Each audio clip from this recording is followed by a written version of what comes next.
sa basse-cour à lui n'a pas de limite.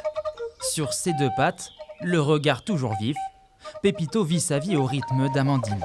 Ça va mon petit cœur. Chez eux, près de Sarlat, c'est un quotidien qui roule. Du salon Dépêche-toi, tu viens, on monte. Allez. à la salle de bain. Quand je me fais mes cheveux, que je me prépare, lui, il va se faire aussi ses plumes. C'est ça. En fait, c'est vraiment du mimétisme au quotidien. Il se prend pour un humain. Donc, en fait, tout ce que je vais faire, il le fait.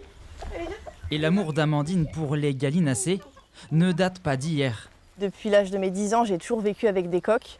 Plus j'ai grandi et plus j'ai compris que je ne pouvais pas vivre sans cet animal.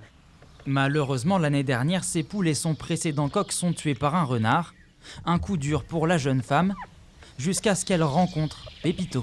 C'est énormément de temps et beaucoup d'amour en fait. C'est du 24-24. Je ne l'ai jamais laissé seul depuis que je l'ai. Une relation aujourd'hui fusionnelle. Pépito accompagne Amandine dans chacune de ses activités.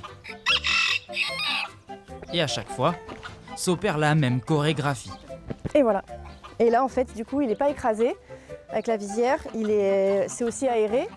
Et puis il est bien maintenu. Au programme du jour, petit tour en gabarre sur la Dordogne, car Amandine ne se refuse rien avec son petit compagnon. Bien sûr, avec l'autorisation voilà, des endroits, quand je rentre dans un magasin, je demande toujours si ça dérange ou pas. J'évite les endroits alimentaires, donc les restaurants, ça va plus être en terrasse. Mais par contre, peu importe où je peux l'emmener, je l'emmène. Ouais. C'est exceptionnel, parce que c'est la première fois que je vois ça. Et je trouve que c'est très, très attachant, très... Ici, ce n'est plus du c'est très beau. calcaire, c'est de la Dordogne. Un jeune coq qui fait des adeptes, Amandine partage toutes ses randonnées en montagne, ses courses de trail ou même ses sorties de paddle, toujours avec Pépito car la star, c'est bien lui.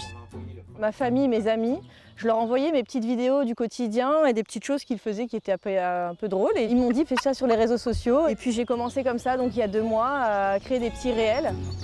Aujourd'hui, ce sont 5000 fidèles qui consultent le quotidien de ce drôle d'influenceur à plumes, de quoi rendre Pépito fier comme un coq.